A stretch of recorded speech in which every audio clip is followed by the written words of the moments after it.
Welcome to the Future of Growth podcast with Agrify. Here, we'll be exploring all things related to cannabis, ag tech, controlled environment agriculture, vertical farming, cultivation science, industry trends, and more. Informed by science and driven by data, episodes will enlighten our audience through open dialogue with thought leaders, innovators, and industry disruptors who are forging the future of growth. Join our host, David Kessler, Chief Science Officer at Agrify, as he dives into the many facets that cannabis and agriculture have to offer. Stay connected with Agrify by joining us on all platforms at Agrify Corp and by visiting our website, www.agrify.com. Sit tight for another episode of The Future of Growth, coming at you now.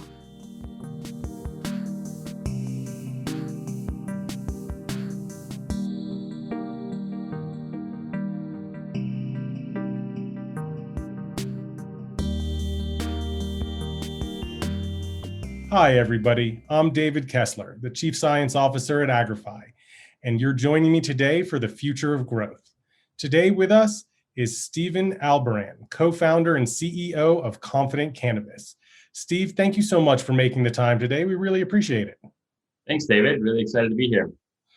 I am so happy to have you. Now, maybe you can tell us a little bit about Confident Cannabis. I know you have a mission of building transparency and trust within the industry, but tell me how Confident Cannabis does that. How do you achieve that trust? Yeah. So what we do is provide software to all categories of license holders. And so most people know us by our lab testing platform, which is used by about 60% of the labs in North America. And we're sort of the operating system for the lab, helping them run their business with software. As part of that, though, all of the growers and manufacturers who test with that lab have Confident Cannabis accounts as well. So that's what we started with 5 years ago. And that's our way to help people manage and control their lab results, which ultimately informs the product quality and oftentimes the price of the products that they're selling. And so with that lab testing platform, a few years ago, we launched our B2b Marketplace, which is a way for these growers and manufacturers to list their tested inventory for sale and allow licensed metric verified buyers currently in Oregon and California to find that inventory and place order requests. And then we automate the transaction workflow with software. So it's the only way that a retailer could say, show me all of the Blue Dream with 20% THC in the state of Oregon by licensed vendors with at least 10 pounds in stock.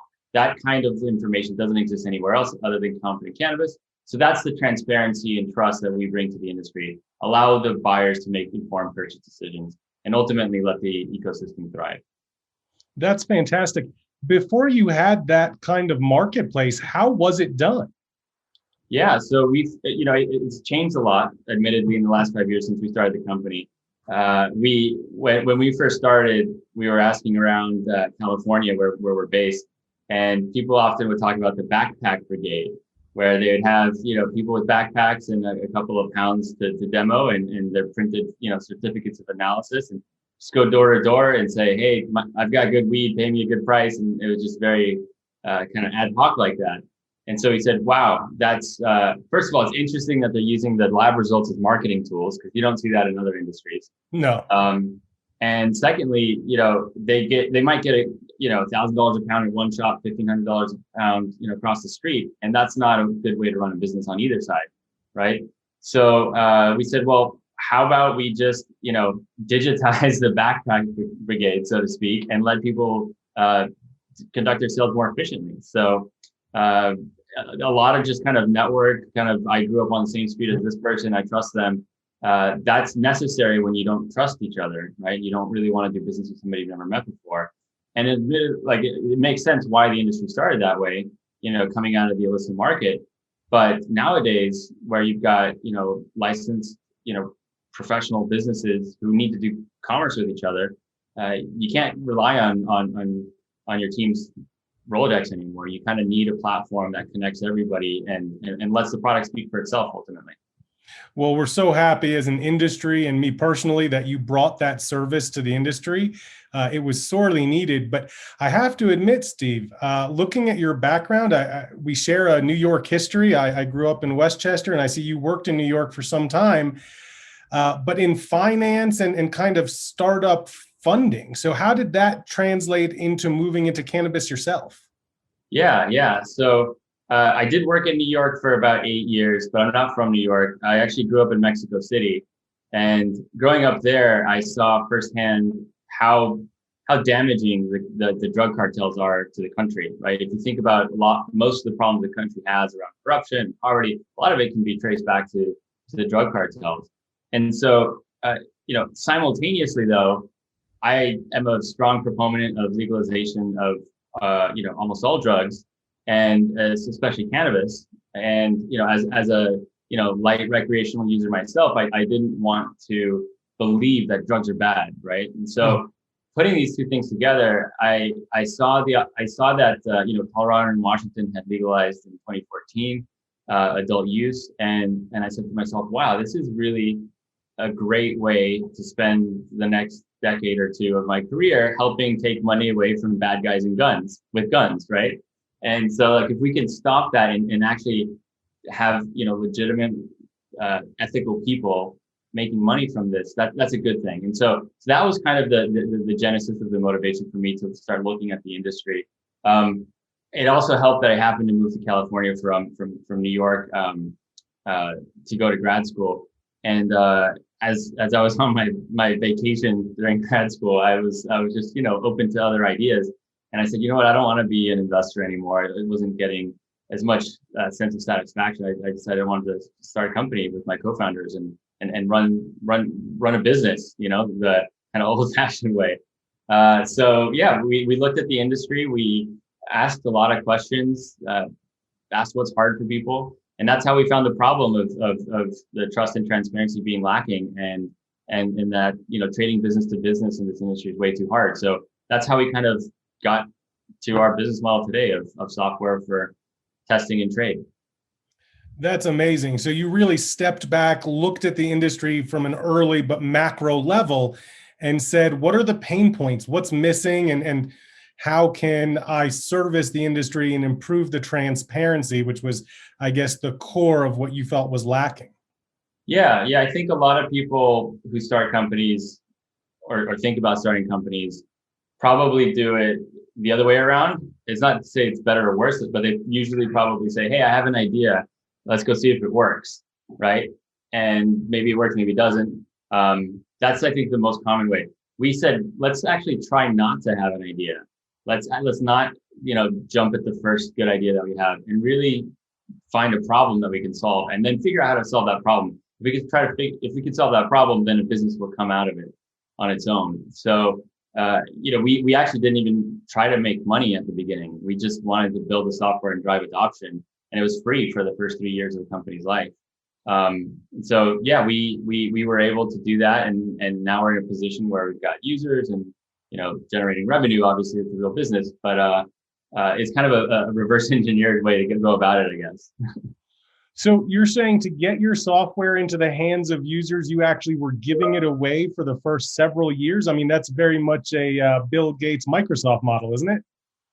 Yeah, I don't know if I would draw the Bill Gates analogy, because I think that we run our business very differently than Bill Gates did in the early days. For one, we're not stealing Apple software, but no, yeah, we gave it away for free. I guess better analogy would be maybe like Instagram, right? Instagram was free, not generating revenue when they got acquired by Facebook. They just wanted it to drive usage, and so we wanted to drive usage, and then once we have that kind of adoption, then we can start to sell optional services to people. And so that's what we've done. It's it's a freemium model, pretty standard in the software world. And if people don't want to pay us a dime, they don't ever have to. We don't put a toll in there. But if they want to pay for additional services, for instance, integrations with awesome companies like Agrify, then they have that option. I'm excited to talk about our integration in a moment, but maybe you could tell us about the different platforms and services Confident Cannabis currently offers, and give the listeners a little bit better understanding of the breadth of what Confident Cannabis is involved in today. Sure. Yeah. So we have two products. The first is the lab testing platform that I mentioned, where growers and manufacturers can order lab tests. They can see their results, export it, print labels, share them online, things like that. We also have a business-to-business marketplace called Wholesale, and that allows growers and manufacturers to manage their stockroom of inventory, make those inventory listings available to licensed metric verified buyers, who probably dispensary manufacturers, distributors, anybody who would be a buyer in the supply chain, not consumers. And then we help them with things like payments. So we have a payments product as well through a third-party partnership with a company called PayQuick.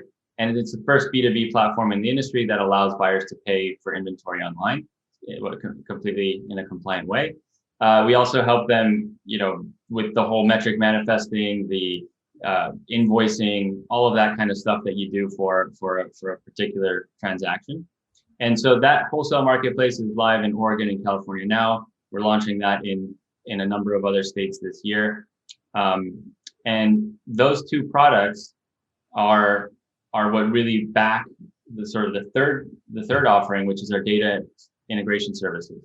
So if you would like to integrate your lab data with Agrify, you can subscribe to them. If you want to integrate your wholesale marketplace data with QuickBooks or PayQuick, you can subscribe to that. So the two products are the lab testing and the B2B marketplace. Right, but then you have the integration, which makes the lab testing platform potentially more efficacious for users as well. Yeah, absolutely. Yeah. That's wonderful. You mentioned the PayQuick integration and that it allows transactional sales and purchases and shopping for the cannabis industry. Now, that's been a tough problem in the past because we have not been able to use credit card processors. We get bumped from banks. So are you using cryptocurrency? What is the means by which people have to accept payment with PayQuick? And is it outside of the norm? Does it add any complexity? Yeah, no, that's a great question. The short answer is no, we don't use any crypto. We don't use any kind of gift card, funny things like that. We think that those are all just kind of veiled versions of money laundering. It's not a good way to go about it. So no. So the reason we chose PayQuick to partner with is because they are a licensed money transmitter. So they have money transmitter licenses. They have access to the federal banking system, and effectively what they do is they do all of the cannabis anti-money laundering, know your customer due diligence and kind of compliance work on behalf of a large national FDIC insured bank. And so this national federal bank would like to serve the cannabis industry like a lot of other banks have tried in the past, but like many other banks can't afford the compliance burden because it's just a lot of work. So they've effectively outsourced that to PayQuick. PayQuick then gives their customers an FDIC insured bank account with this large bank. So and it's completely transparent. They're obfuscating the cannabis operations. There's a 2-week onboarding process. It's not easy because you have to disclose a lot of information as usual. But once you're on, then you have a full bank account. You can do treasury services, deposits, savings, bill pay, wire transfers, all the things that you would normally do with a traditional bank through this PayQuick partnership. And so those people who have PayQuick accounts can then receive ACH transfers and send ACH transfers. So that's how the payment platform works in Confident Cannabis. So if you're a PayQuick user and Confident Cannabis user, you have a Pay Now button on your orders, and the buyer can click that, set up their ACH payment, and then you can receive the funds in a compliant way.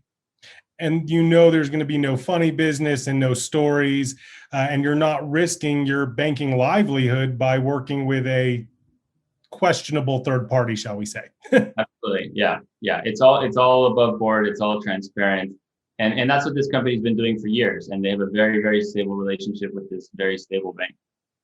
That is fantastic. It's a service that is dramatically needed in the industry. I hope the Safe Banking Act does pass, but until then, it is an incredibly risky situation. I can't think of a single cannabis operator that's been in business more than 12 months that hasn't had some form of banking issues. Oh yeah. So this is a huge service. Yeah. Yeah. Even ancillary companies like us, everybody has banking issues. Yeah. That's the truth. Um, well, maybe we can dive in a little bit more on the lab testing platform for a minute. So, how does it work? What kind of market adoption do you have? And where does it foster this transparency or improve the consumer experience or the supply chain experience? Sure. So we currently are used by about 60% of the licensees in North America. Primarily in the US. I'd say North America, we have a presence in Canada, but it's primarily in the US. All in legal states, whether they're medical or adult use, it depends. But I think we're in 33 different markets at the moment. And the way it works is if you're a grower or manufacturer and you test with a particular lab who happens to use Confident Cannabis, you're going to get an account with Confident Cannabis for free. And with that account, you can order lab tests from them, schedule the pickup, the sampling event. But more interestingly, you can get the data in a way that's usable and user-friendly. And so one of the things that was very important to us early on is to help make this, kind of nerdy lab data accessible to non-scientists, right? So if you look at every other industry that does lab testing, the certificates of analysis are very dry. They don't really help the lay person understand them because it doesn't really matter, right? Tomato farmers don't sell more tomatoes with lab results, right? But cannabis farmers do. And so it's really important to make those test results understandable for bud tenders and purchasing managers at the retail locations, right? Who are not, or maybe not, chemists, right? And so we make it very simple to understand, very simple to see the primary, data points like THC, CBD. Did it pass or fail? We put big, sample photos on there because people need to see what the product looks like. And then the growers and manufacturers can share their results online with a click of a button. They can email it out to all their customers saying, hey, we just harvested this. Let us know if you're interested in buying it. And then you can export it to other applications like Agrify. And so happy to talk a little bit about how it would work with Agrify if you want, but really getting access to that data that is not trapped in your inbox as a PDF is the way that you can, help bring that transparency. I definitely want to get into the integration with Agrify and kind of understand or help our listeners understand how that benefits all of the Agrify clients, the Confident Cannabis clients. But before we do that, just one quick question. So you're saying, and I've seen these COAs, they're incredibly dry, just a test result, a number, a testing reference number, and what have you. So you do some sort of visualizations that really make it more attractive, more of a marketing tool, as well as something that's more understandable, I would assume. Yeah, that's right. So you get the shareable web page, which is mobile friendly. A bud tender can pull it up on their phone and see, sample strain name, THC, CBD, pass or fail, without having to, scroll through a PDF, right? In addition, we generate the PDFs on behalf of the labs, and most of them use our standard template because they like it.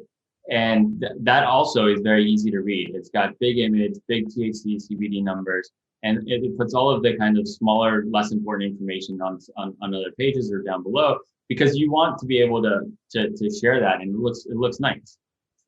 Absolutely. And I'm pretty sure you save people from the spinning wheel of death significantly. And so anyone that's not aware, Metric occasionally is a little bit slower than we'd like. And you see a spinning beach ball hearkening to the AOL days, but definitely anything to not see that. Right. Much appreciate. So maybe, Steve, you can talk about how the data integration works with Agrify and the benefits. Sure. Yeah. So we were really excited to work with Agrify for a few reasons.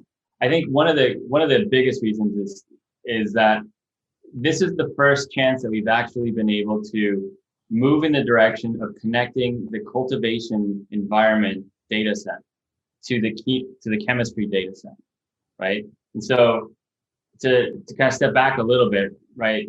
The end product of, let's say, cannabis flower, it's a function of its DNA, its genetics, and then its environment, which is grown, right? So you and I could probably get the same cutting, and mine's not going to turn out very well, right? Like, because I'm not a grower, right? Nurture. Yeah, exactly. I don't know what I'm doing. So the way you grow it is really, really important. just as important as the genetics. And so those two things together yield the outcome. And the outcome is in part determined by the lab results, right? It's not 100%, right? You need, there's the aromas and the bag appeal and a lot of other factors go into the quality and the end product, but a large portion of that is the actual, chemistry of the product. What's the THC, CBD, CBG, CBN ratios? Those minor cannabinoids are important. The terpenes matter. In what concentrations? Maybe you want a limonene dominant strain because that's what you're after. Maybe you don't. Maybe you want myrcene. Maybe you don't. And those things change the way you feel and change the way it smells and ultimately your sales, right? And so for the first time, growers who use Agrify and gather all that data with your sensors and all of the inputs, you can start to correlate that to your test results down to the individual batch that was sampled, down to the terpene, down to the analyte, down to the microbial. Maybe you've got a mold problem, maybe it's an E. coli problem. You can figure out what it is that you're doing that causes these end results. So it's sort of a secret weapon that a lot of other people have been either doing as an art, right, just out of experience, and there's a lot to be said about that. But take it another level further, keep the art, but now justify it or fine tune it, or maybe inform yourself with these interesting correlations. Maybe you want to harvest a day earlier. Maybe you want to increase the temperature a little bit. Maybe you want to cut the water down. I don't know. Those kinds of things you can actually see with this integration. And it's fascinating. And if I can just piggyback on that, with Agrify, each of our vertical farm units is collecting 850,000 data points at minimum per year per VFU. And when you look at the outcome, let's talk about, say, a new slurricane hybrid. If you grew that in 3 different VFUs, they would be batched as 3 different lab test results. And using Agrify software and then pulling the data from Confident, you can actually see that your cannabinoid profile in one of those runs was, say, 7% total higher. And you can then actually have a chart data feature in Agrify that runs a comparison of the entire life cycle, the environment, any anomalies, and lets you actually see visually where those variations were in the environment that led to this, or potentially led to this different chemotype outcome. But the problem is, as you pointed out, in the past, people would cultivate, they'd have good results or bad results. They try and kind of correlate their notes to good or bad and replicate a practice. But here, without that chemistry, with cannabis is producing over 550 different chemical compounds, without that chemical composite at the end, you're really kind of only playing with a third of the picture at best. Right. Yeah. And look, a lot of people have been doing similar work, but they've been doing it by hand, right? Maybe they're manually typing in numbers into a spreadsheet from the certificate of analysis PDF. And that's, not everybody's doing that for sure, but those who are kind of the more scientifically minded, forward looking. This at a minimum just streamlines that whole thing. So the way it works is when you get your sample test results back, let's say you're a larger operator, which I'm sure a lot of your clients are, maybe you test 50 samples every week. And the minute the test results are done from the lab, we send that over to Agrify with the identifying information to allow Agrify to automatically map that to the batches that were harvested and then tested. So there's no more manual entry, there's no error. You get all the data immediately right at your fingertips.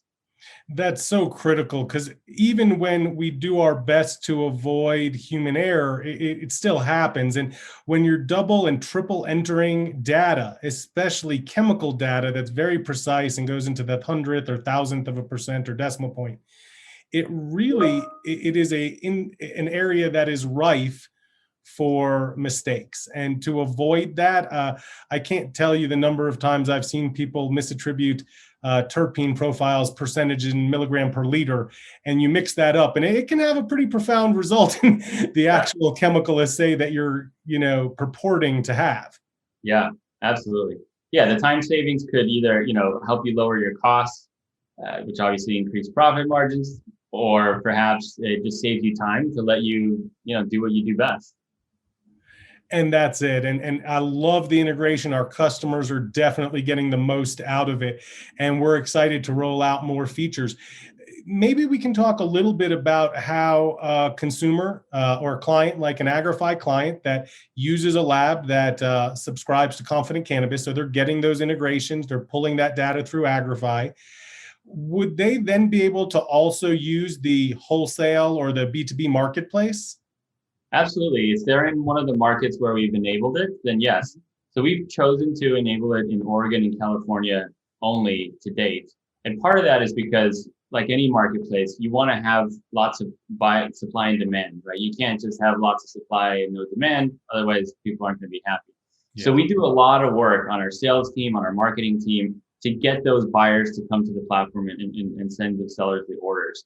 And so because of that, just limited resources that everybody has, we've chosen to go really deep and narrow in certain markets.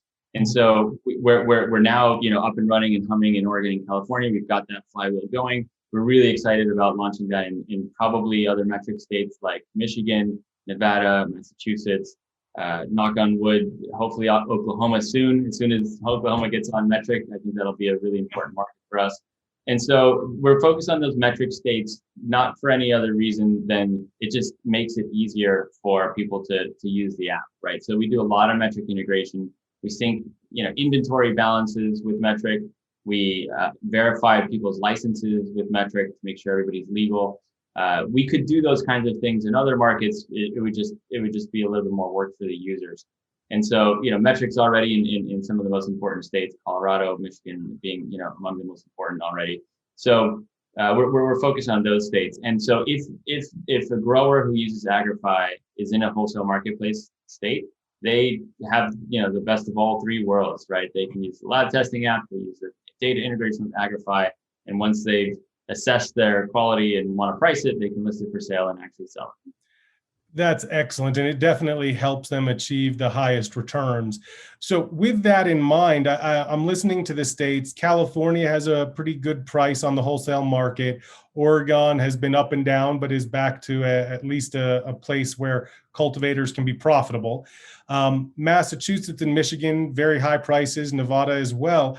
So do you find that the B2B platform helps the clients or the people that utilize it to get a higher return on their product, or to get it out to a wider audience? I guess, what's the value proposition for using the marketplace? Yeah, so it's a great question. It really depends on the supply and demand dynamics in each market.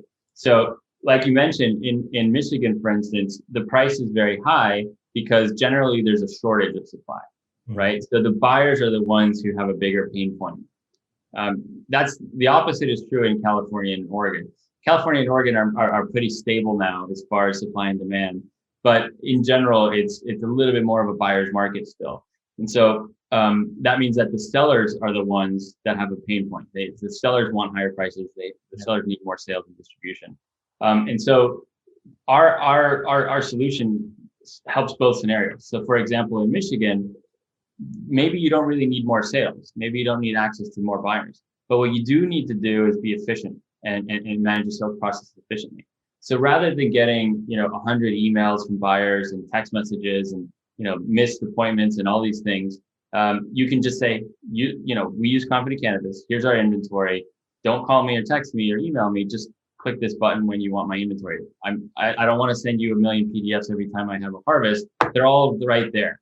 And so when they get an order request, they can sync it to metric. They can create the transfer easily. They can sync it to QuickBooks, so their accounting department doesn't have to manually create invoices. All of the COAs are attached to the order, so they don't have to go to a Google Drive folder and pull the PDFs and email them to them separately.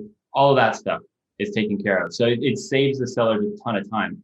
Mm-hmm. There's another really important feature that I haven't mentioned yet, which we call Restock Insights.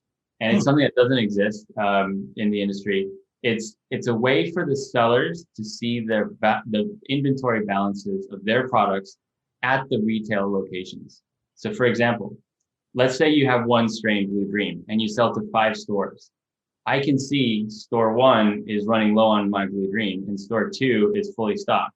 I don't need to call store 2 and waste time. I can just call store 1 because they're running low and I can sell them. And that kind of transparency of showing the inventory balances of your products at your customer's location is incredibly valuable. So that's the kind of stuff that people in Michigan, Nevada, some of the more sophisticated operators would use to really, increase their efficiency.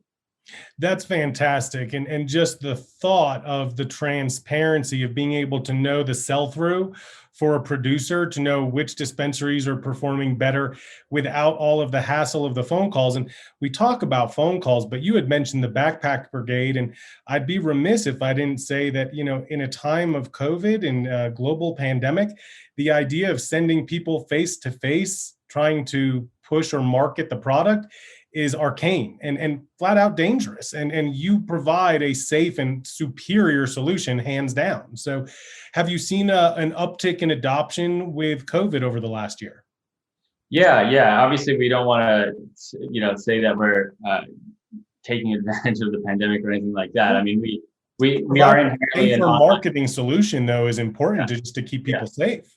Yeah, no, absolutely. That is very true. I mean, we were born online. We are an online solution. And so the fact that more business is being done online for lots of reasons, just kind of general tech awareness of the population in general, but also the pandemic kind of forced that in many instances. Yeah, we've certainly been, we've been fortunate to see an increase in adoption from that perspective, for sure. Absolutely. Now, I noticed that you said something interesting. You can kind of look at what flower is selling in your marketplace on your flower, but can you use Confident Marketplace as a research tool? Can you say, hey, I'm thinking about growing 2 strains. Let me take a look before I plant these out in the garden and see what kind of prices they're fetching or sell through they're getting? Is that kind of data also available? Yeah, absolutely. So one thing that we decided early on was that we wanted to give both the buyers and the sellers the same environment. So everybody's working on the same information. Mm-hmm. That's different than other marketplaces out there. So different cannabis B2b marketplaces, they have like a seller version and a buyer version, and the sellers can't see the buyer version. And so they can't see their competitors' products. They can't see, all the things that are out there. But we believe in transparency, so we want to make that public to the sellers as well. So yes, absolutely. A lot of people use it for research. They'll say, maybe I want to grow a new gelato strain. Let's see how many other people are growing it. What are they pricing it? What are their test results? What are the kind of like benchmarks I need to hit for me to be successful? You can even see things like, what's trending, right? So maybe, Blue Dream isn't trending anymore. There was a time where it was, but maybe it's not. And so maybe you don't want to do that. So it's very, very valuable to know what to make and how to price it. No, the resource, the tool about investigating the marketplace to me is as captivating as actually the marketplace itself, because part of running and operating an efficient business in this industry is understanding where you fit in, where your value is, and how you can provide that value.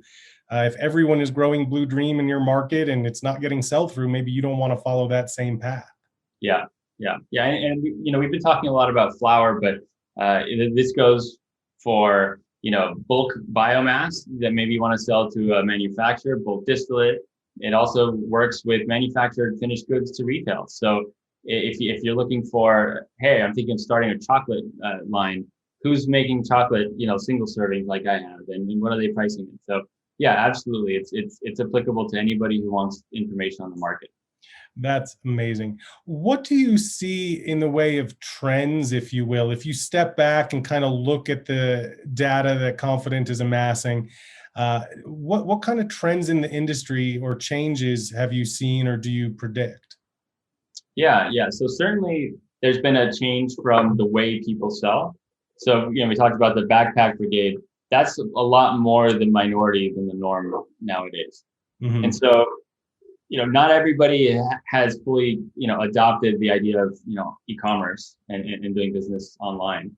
But that uptake is accelerating. So just for instance, in Oregon, where we launched 2 years ago, it was a tough sell to convince people at the beginning to say, hey, look, you don't have to go door to door, and maybe if you drive around Portland, maybe you can hit 5-6 shops in a day, right? It just takes time to get in your car and drive.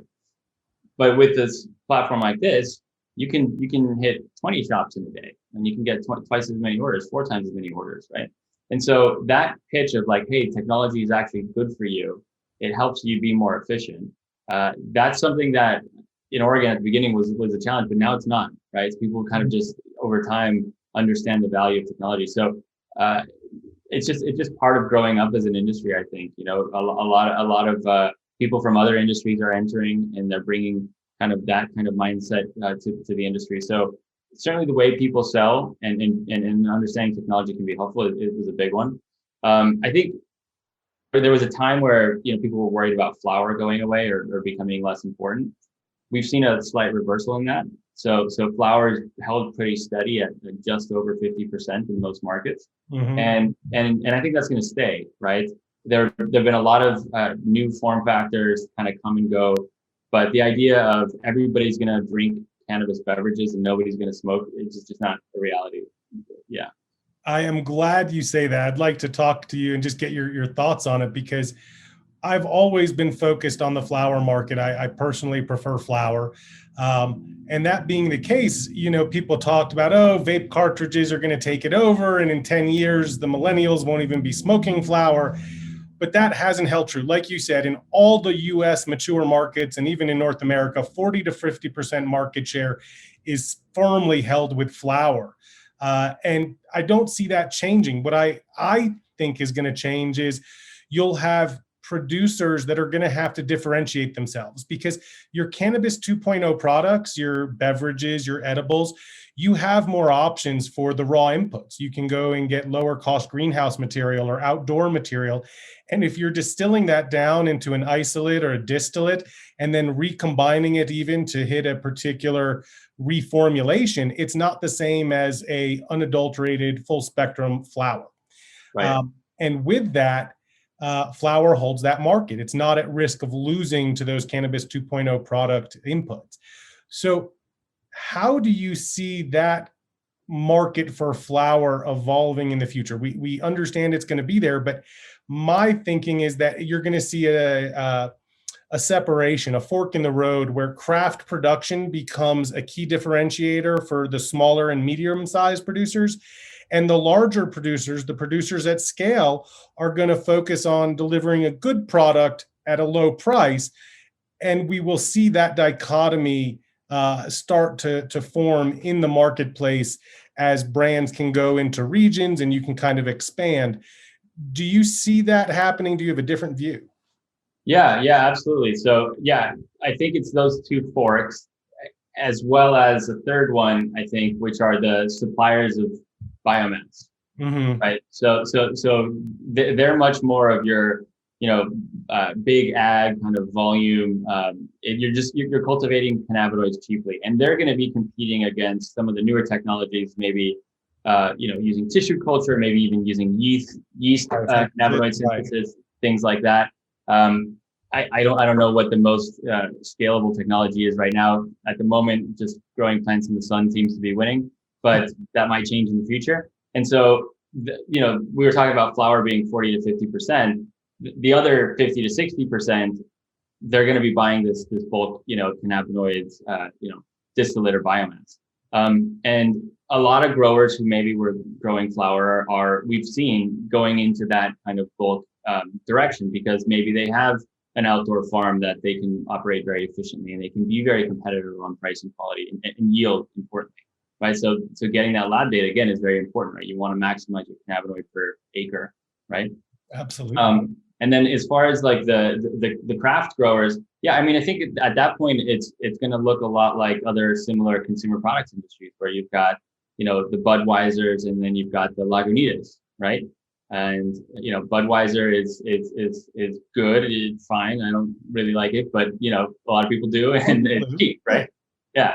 So, yeah, it's just a matter of preference, and there's a place for all of that. I think the place, the niche that's going away though is the, you know, really, really kind of super high end but affordable. That doesn't really It's hard.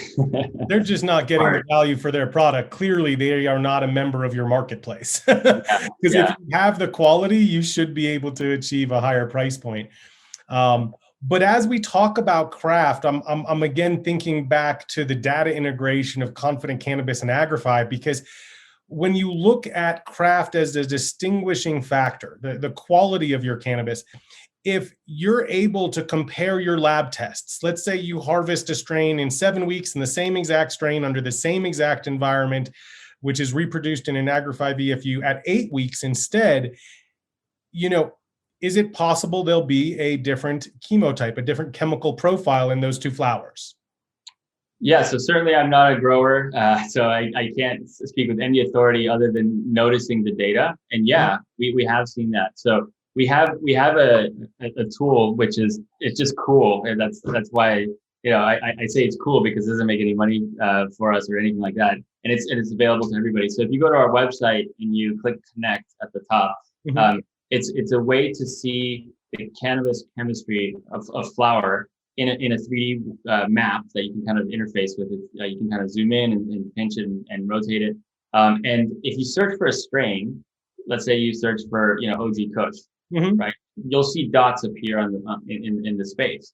And if the dots are all close together, that means they're very consistent. That means if you go to a store in California, buy OG Kush, you go to a store in Colorado, you buy OG Kush, you're probably going to get something that's kind of similar. But the reality is you don't see that, right? Yeah. Almost every strain you type in there, you'll see a spattering across the whole space.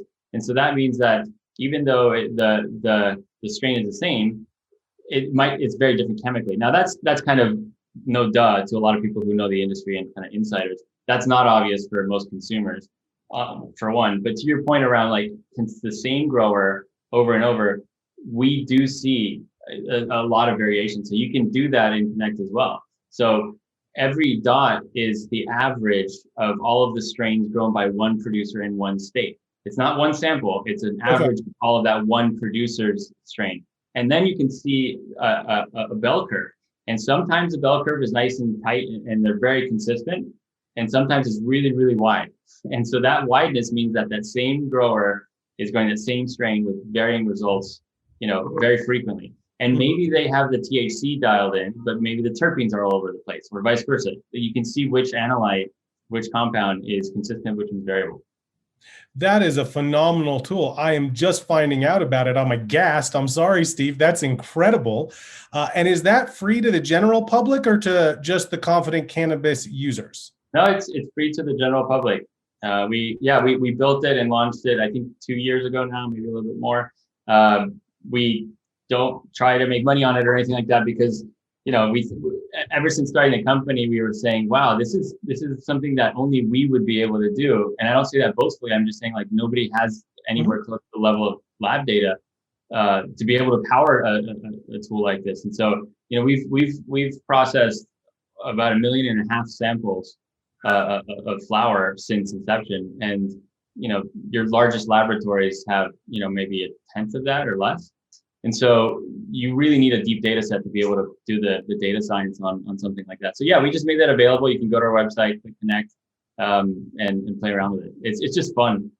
Oh, I'm literally, when we're done today, I'm going to go over and play, because to me, it's an incredible way to look at a cultivator from a different vantage point, which is, if you have the ability to create a cultivation environment and you can standardize your processes, essentially you're going to minimize the chemical variation, because the environment exerts a huge amount of force on the plasticity, the chemical production of the plant and the metabolites.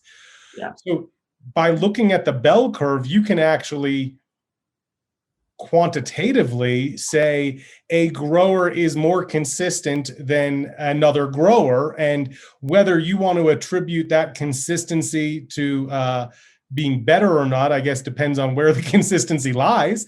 But it's an incredible tool, because it's just something that's so lacking in the industry. We have a lot of trouble with cultivators where you get a product and it's fantastic, and you go back to the same dispensary, buy the same product a few weeks later, and you don't get that repeat experience. And it's a bit of a letdown. And I'll ask you, do you see a lot of three-peat consumerism, or do you hear about that? Do cultivators that can produce a more consistent product typically have a better sell-through? Yeah, so certainly the consistency is greater for some of the larger operators who've been doing it for a while, right? So there are a lot of large operators who are new, right? They maybe an MSO just built a new facility in Michigan, for instance, and they've only had a couple of harvests under their belt, but they're still big. So I'm not making the point that bigger is better, but we do see though that the scale of operators who've had let's say 2-3 years at least of business operation, they tend to be more consistent, or the very long running kind of legacy operators, right? So people from pre during the Prohibition era, they've got it dialed in, right? So the California, Oregon growers, oftentimes, and they're not really doing a lot of experimentation with new strains sometimes.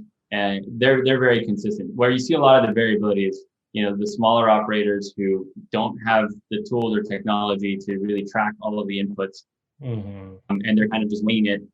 They might make great products, but they're not necessarily consistent, harvest over harvest. And that comes somewhat with maturity, but it also comes with technology and the granularity of your control. Just like running an electronics manufacturer in a clean room versus not. You're going to have a higher quality of electronics, and it's more costly to do it in a clean room scenario. And it's no different than growing cannabis in a modern biosecure cultivation facility compared to, some of the more traditional styles of cultivation that got put up speed to market and lower cost production kind of focused. Yeah, absolutely. Wonderful. Now, maybe you can tell our listeners a little bit about the future plans for Confident Cannabis. Do you have anything like thinking about opening up the marketplace platform to hemp, for example, which it would seem like a natural opportunity for you? Yeah. So a couple of years ago, we looked at hemp, and ultimately we decided that we're not the kind of company to win that industry. And I think so just to touch on the hemp thing, which is not exactly your question about what's in store for us, but since you brought up hemp looks a lot more like traditional agriculture, right? So there are soybean farmers or corn farmers who also are growing hemp or who want to start growing hemp. And there are food manufacturers or personal care manufacturers who need to store soybean oil, but they also want to store CBD oil to manufacture their products. And so there's a whole ecosystem already built around traditional agriculture to deal with that use case, right? A soybean farmer is very unlikely to create a Confident Cannabis account because they don't test with a licensed third-party lab. The whole way the testing regulations are conducted is totally different. You don't have to test every batch before it's sold. You just have to do ad hoc testing kind of on an ongoing basis, like, with GMP manufacturing process, things like that, which is different than cannabis.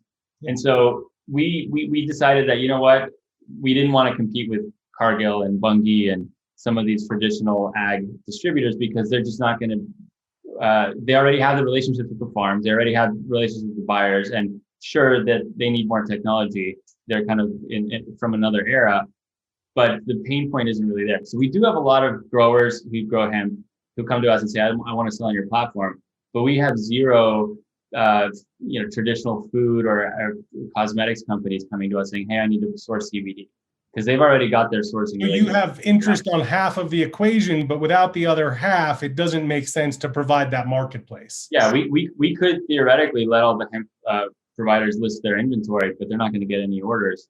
And we didn't really want to do that. So I think it's really just a sign of an oversupply of hemp. There was a big boom a couple of years ago, and I think it's kind of starting to level off. And so I think it's just people being a little bit desperate for sales, and they're turning over every stone, and we're one of the things they consider. But we're not the right solution for hemp. I think we're really going long in the regulated cannabis THC kind of world. And so to that point, where we're going is, like I mentioned before, we're in about 36 markets with lab testing. We want to turn on our B2b wholesale marketplace in as many as we can this year. Mm-hmm. We also want to go really deep into financial services. So we have this partnership with PayQuick, and we want to power payments, drive adoption of that. And we're also looking at offering lending solutions in the future. So, how great would it be for a retailer to, take out a loan to buy that inventory and pay it off in 15 days rather than get the seller to give them terms and basically borrow from your vendors, right? So that's a huge problem in this industry. Obviously, there's not enough capital to go around. Banks aren't lending to this industry. It's a growing industry that makes a physical product that costs money, and there's no access to capital. That's a tough one. Yeah. So providing capital, with trade financing makes a ton of sense. And so we're looking at launching a solution like that this year, and then eventually really go into the transportation side of things. So like any marketplace, if you can be as end to end as possible, the better it is. So handling the money, check.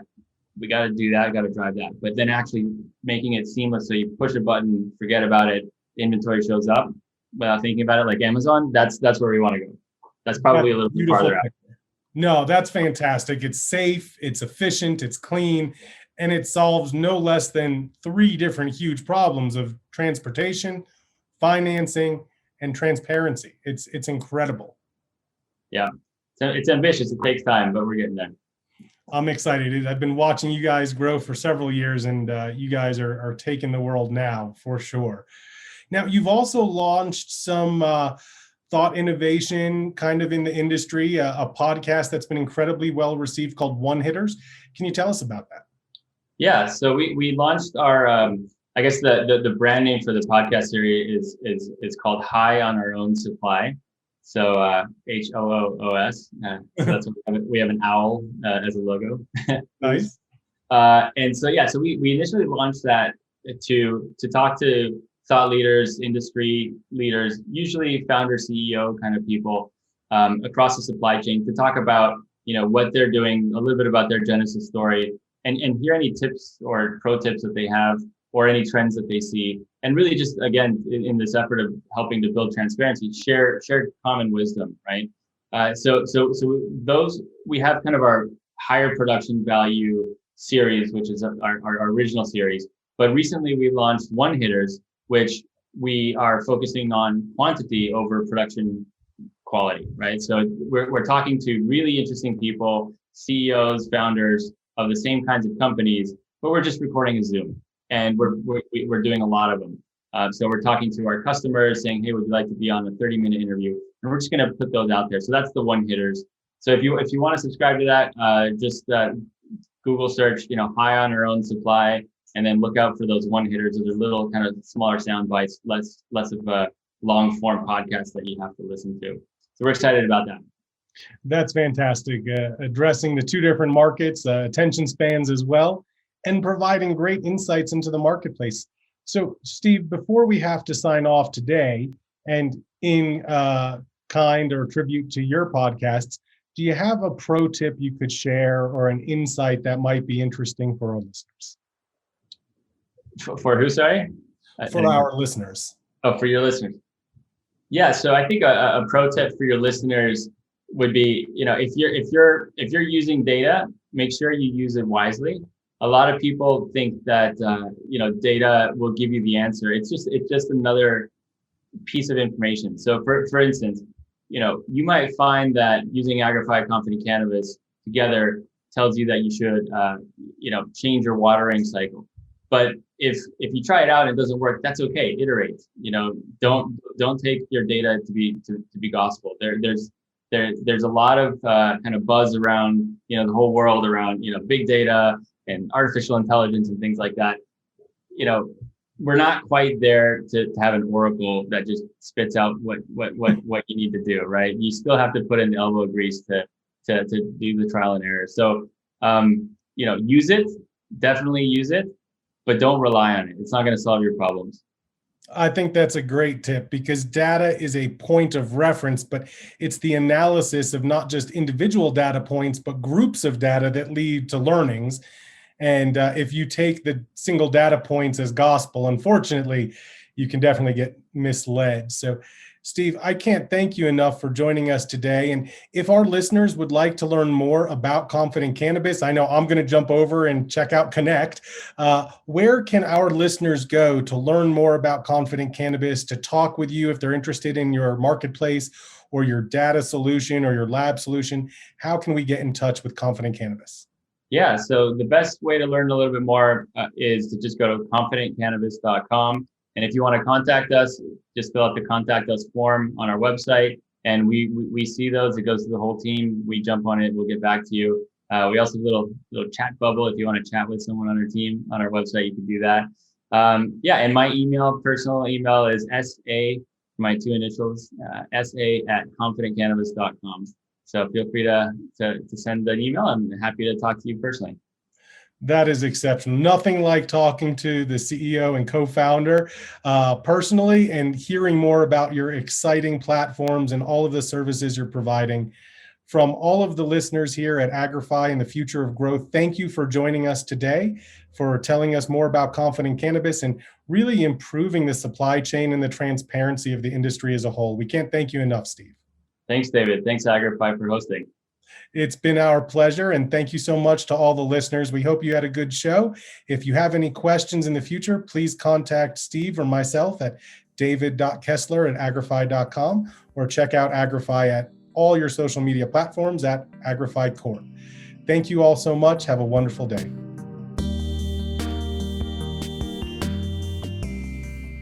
Thanks for joining us for another episode of The Future of Growth. We love to hear from our audience. Have a great idea for a guest or a topic you'd like us to cover? Thoughts you want to share? Reach out to media@agrify.com. Don't forget to stay connected with Agrify at Agrify Corp on all platforms and by visiting us at www.agrify.com. See you next time for another episode of The Future of Growth.